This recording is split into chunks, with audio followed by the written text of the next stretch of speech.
കൊല്ലം Thevalakkara boys ഹൈസ്കൂളിൽ ഷോക്കേറ്റ് മരിച്ച വിദ്യാർത്ഥി മിഥുന് കണ്ണീരോടെ വിട നൽകി. മൃതദേഹം വിളന്തറയിലെ വീട്ടുവളപ്പിൽ സംസ്കരിച്ചു. വീട്ടിലും തേവലക്കര ഹൈസ്കൂളിലും പൊതുദർശനത്തിന് വെച്ച മൃതദേഹത്തിൽ ആയിരങ്ങൾ അന്ത്യാഞ്ജലി അർപ്പിച്ചു. വിവരങ്ങളുമായി ആന്റണി ജസ്റ്റോർ ചേരുന്നു.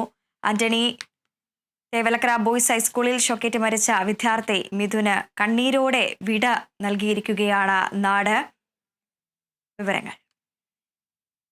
അതെ, മിഥുൻ മടങ്ങിയിരിക്കുകയാണ്. കഴിഞ്ഞ വ്യാഴാഴ്ച സ്കൂളിലേക്ക് പോയ മിഥുൻ രാവിലെ സന്തോഷത്തോടെ അച്ഛനോട് മുത്തശ്ശിയോടും യാത്ര പറഞ്ഞ് തേവലക്കരയിലെ സ്കൂളിലേക്ക് പോയ മിഥുൻ ഇന്ന് 3 ദിവസങ്ങൾക്ക് ശേഷം മടങ്ങിയെത്തി. അവൻ്റെ അന്ത്യയാത്ര ഇന്നിപ്പോൾ ആ വീട്ടുവളപ്പിൽ അല്പസമയം മുൻപ് പൂർത്തിയാക്കിയിരിക്കുകയാണ്.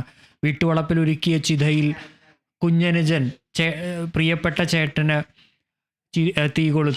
ചിതയ്ക്ക് തീ കൊളുത്തി യാത്രയേകി. നമ്മൾ കഴിഞ്ഞ ഈ ഒരു ദിവസം ഈ സംഭവം ഉണ്ടായതിനു ശേഷം ഇന്ന് രാവിലെ ഏതാണ്ട് 9 മണിയോടുകൂടിയാണ് ശാസ്താംകോട്ട താലൂക്ക് ആശുപത്രിയിൽ സൂക്ഷിച്ചിരുന്ന മൃതദേഹം വിലാപയാത്രയായി ഈ തേവലക്കര ഗവൺമെൻറ് ബോയ്സ് ഹൈസ്കൂളിലേക്ക് കൊണ്ടുവന്നത്.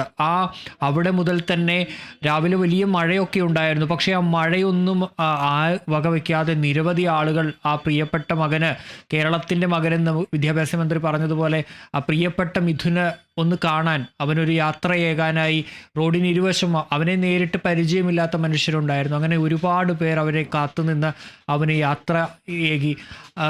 അവസാനം അവൻ ഏതാണ്ട് 11 മണിയോടുകൂടി ആംബുലൻസ് തേവലക്കര ഗവൺമെൻറ് ബോയ്സ് ഹൈസ്കൂളിലേക്ക്, അവൻ്റെ ജീവനെടുത്ത, അവൻ ഏറ്റവും ഇഷ്ടപ്പെട്ടിരുന്ന കൂട്ടുകാർക്കൊപ്പം കളിച്ചിരുന്ന, അവൻ പഠിച്ചിരുന്ന അവൻ്റെ ആ വിദ്യാലയ മുറ്റത്തേക്ക് അവസാനമായി അവനെത്തി.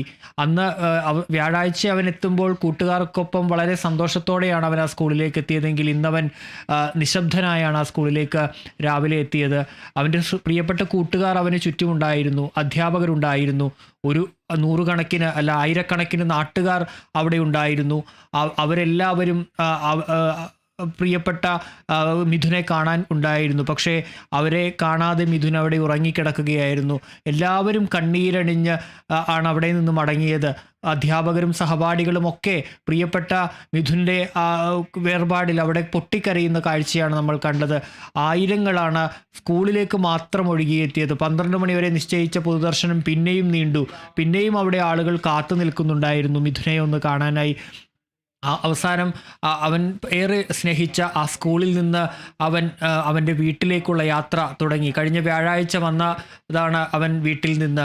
പിന്നീട് ആ സ്കൂളിൽ നിന്ന് തന്നെ അവൻ്റെ വീട്ടിലേക്കുള്ള യാത്ര ഇത്തവണ സാധാരണ പോകുന്നത് പോലെ ആയിരുന്നില്ല. ആംബുലൻസിലായിരുന്നു ആ വീട്ടിലേക്കുള്ള യാത്ര. നാട് മുഴുവൻ ആ വഴിയിൽ അവനെ കാത്തു നിന്നിരുന്നു. അങ്ങനെ ഏതാണ്ട് 2 മണിയോടുകൂടി തന്നെ അവൻ വീട്ടിലേക്ക്, അവൻ്റെ മൃതദേഹവുമായുള്ള വാഹനം വിളന്തറയിലെ വീട്ടിലേക്ക് എത്തുമ്പോൾ അത് കണ്ണീർ കടലായിരുന്നു എന്നുള്ളതാണ് നമുക്കവിടെ കാണാൻ കഴിഞ്ഞത്. അമ്മ സുജ തുർക്കിയിലായിരുന്നു ഉണ്ടായിരുന്നത്. അവിടെ വീട്ടുജോലിക്കായി പോയതാണ്. വളരെ നിർധനരായ കുടുംബമാണ് മിഥുൻ്റേത്. അച്ഛൻ കൂലിപ്പണികളൊക്കെ ചെയ്താണ് ജീവിക്കുന്നത്. അനുജനുണ്ട്. അതുകൊണ്ട് തന്നെ ആ വീടൊക്കെ നമ്മൾ കണ്ടതാണ്. അവരെ ആ ജീവിത നിലവാരം മെച്ചപ്പെടുത്തുക, മക്കളെ മികച്ച നിലയിലേക്ക് എത്തിക്കുക എന്നുള്ള സ്വപ്നവുമായാണ് അമ്മ തുർക്കിയിലേക്ക് വീട്ടുജോലിക്കായി പോയത്. പക്ഷേ അമ്മയെ കാത്തിരുന്നത് മകൻ്റെ മരണവാർത്തയാണ്. അതറിഞ്ഞ് ഇന്ന് രാവിലെയാണ് സുജ വീട്ടിലേക്ക് ഈ നാട്ടിലേക്ക് എത്തുന്നത്. എറണാകുളത്തെത്തിയ സുജയെ പോലീസ് സംരക്ഷണയിലാണ് വേഗത്തിൽ തേവലക്കരയിലേക്ക് എത്തിച്ചത്. അവിടേക്ക് അമ്മയും മകനും ഒരേ സമയമാണ് ആ വീട്ടിലേക്ക് എത്തുന്നത്. മകൻ്റെ ചേതനയേറ്റ ശരീരം കണ്ട് പൊട്ടിക്കരയുന്ന അമ്മ സുജയെ ആശ്വസിപ്പിക്കാനായി ബന്ധുക്കൾക്ക് ആർക്കും തന്നെ കഴിഞ്ഞില്ല. മകനെ കിടത്തിയ ആ ഫ്രീസറിൽ അമ്മ ചുംബനം തുടരെ നൽകുന്ന കാഴ്ച കണ്ടു നിന്നവരുടെ ഒക്കെ നെഞ്ച് തകർക്കുന്നതായിരുന്നു. അത്രയ്ക്ക് സങ്കടകരമായ ഒരു സാഹചര്യമാണ് അവിടെ ഉണ്ടായിരുന്നത്. മുത്തശ്ശിയും കുഞ്ഞനുജനും അച്ഛനും ഒക്കെ അവിടെ അങ്ങനെ ഇരിക്കുകയായിരുന്നു. അത്തരത്തിൽ വളരെ സങ്കടത്തോടെയുള്ള ഒരു കാഴ്ചയാണ് നമ്മൾ അവിടെ കണ്ടത്. വൈകുന്നേരം ഏതാണ്ട് നേരത്തെ 4 മണി മുതൽ 5 മണി ഒക്കെയാണ് നിശ്ചയിച്ചിരുന്നതെങ്കിൽ അതിലും നേരത്തെ തന്നെ മൃതദേഹം വീട്ടിൽ നിന്ന് ചിതയിലേക്ക് എടുത്തു. അന്ത്യകർമ്മങ്ങൾ പൂർത്തിയാക്കി വീട്ടുമുറ്റത്തൊരുക്കിയ ചിതയിൽ മിഥുൻ എരിഞ്ഞടങ്ങി. ഇനി മിഥുൻ ഒരു ഓർമ്മയാണ്.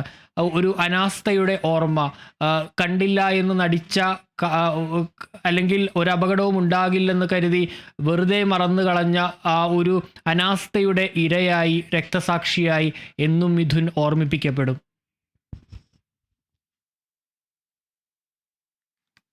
കൊല്ലം തേവലക്കര ബോയ്സ് ഹൈസ്കൂളിൽ ഷോക്കേറ്റ് മരിച്ച വിദ്യാർത്ഥി മിഥുന് കണ്ണീരോടെ വിട നൽകി നാടാ മൃതദേഹം വിളന്തറയിലെ വീട്ടുവളപ്പിൽ സംസ്കരിച്ചു.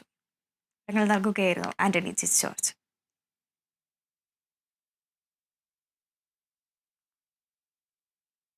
കൊല്ലം തേവലക്കരയിൽ